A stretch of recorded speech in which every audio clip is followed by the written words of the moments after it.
Kakani case విచిత్రమైందన్నారు మాజీ మంత్రి అంబటి రాంబాబు. సోమిరెడ్డి చంద్రమోహన్ రెడ్డి ఫోటోలు మార్ఫింగ్ చేశారంటూ ఫిర్యాదు చేశారు. గతంలో కేసు నమోదు చేయలేదంట.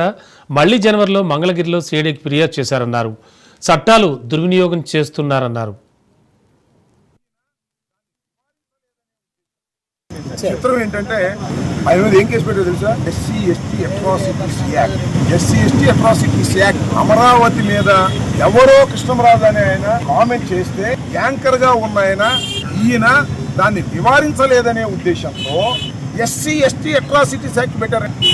ఏ రకంగా పోలీసు యంత్రాంగం ఎస్సీ ఎస్టీ అట్రాసిటీస్ యాక్ట్ ని మిస్యూజ్ చేస్తుందో పెట్టుకోవాలి మనం. ఎందుకంటే ఆ ఒక్క సెక్షన్ వేస్తేనే బెయిల్ రాదు, కర్మ సెక్షన్ అంటే బెయిల్ వస్తుంది. అందుకని ఎస్సీ ఎస్టీ అట్రాసిటీస్ యాక్ట్ వేశారు.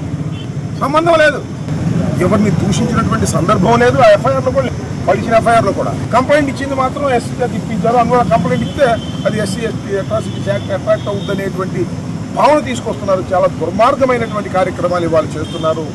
ఇది మిస్యూజ్ ఆఫ్ ది యాక్ట్స్.